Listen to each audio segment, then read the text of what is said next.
नहमदहु व नसल्ली अला रसूलिहिल करीम अम्मा बाद फ़ाउज़ु बिल्लाहि मिनश्शैतानिर रजीम बिस्मिल्लाहिर रहमानिर रहीम। शुरू अल्लाह के नाम से जो बड़ा मेहरबान निहायत रहम करने वाला है। तभी नाम 126 के साथ में हाज़िर हूँ।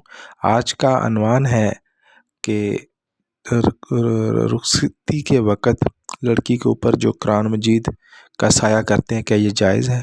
आज इसके हवाले से बात करेंगे। इससे पहले कि मैं इसके हवाले से बात करूँ, आप लोगों से गुजारिश है कि मेरे चैनल को सब्सक्राइब कर दें।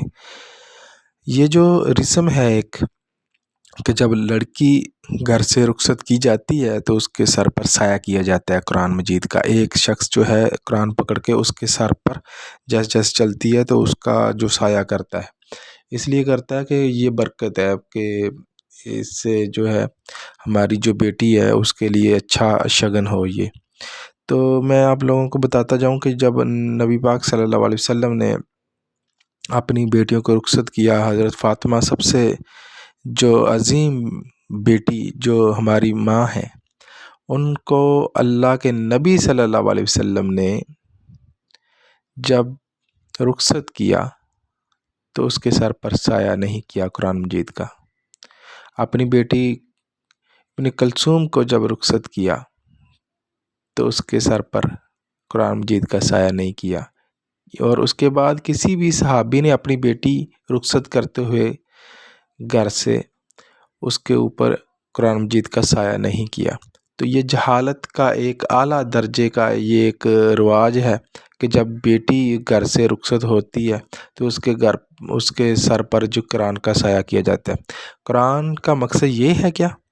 कुरान का मकसद है उसको पढ़ना, उसको समझना। अल्लाह ताला कुरान मजीद में फरमाता है कि अक्ल वालों के लिए कुरान मजीद में बहुत सारी निशानियां हैं कि जो उसको पढ़ते हैं, जो सीखते हैं, जो समझते हैं। और इसी तरह एक और जगह पर अल्लाह ताला ने सूरह बकरा में फरमाया है कि ये अंधे हैं, बहरे हैं, गूंगे हैं, ये नहीं समझते।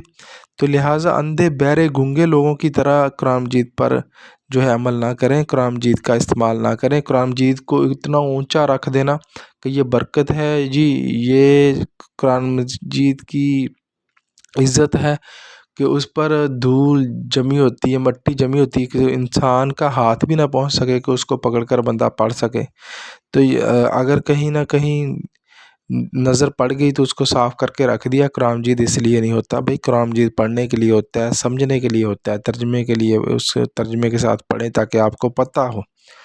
तो लिहाजा अल्लाह ताला की आखिरी किताब है, इसका मकसद जो है ये बच्चियों को रुखसत करते वक़्त उनके ऊपर साया करना ये गुनाह है, ये सही नहीं है। लिहाजा अपनी बच्चियों को अगर आप कहते हो कि घर में जाकर ये उसका इत्तेफाक के साथ रहेंगे तो उसको कहेंगे अपनी ज़बान पर कंट्रोल रखे, अपने शोहर की खिदमत करे, अखलाक के साथ रहे, शुक्र अल्लाह ताला की ज़ात का करे। और इस तरह जो है घर बसते हैं कि हर हाल में शुक्र करें, मुश्किल वक़्त में भी हो तब भी शुक्र करें। लिहाजा यही आज की वीडियो थी। अपना ढेर सारा ख्याल रखिएगा। अल्लाह हाफ़िज़।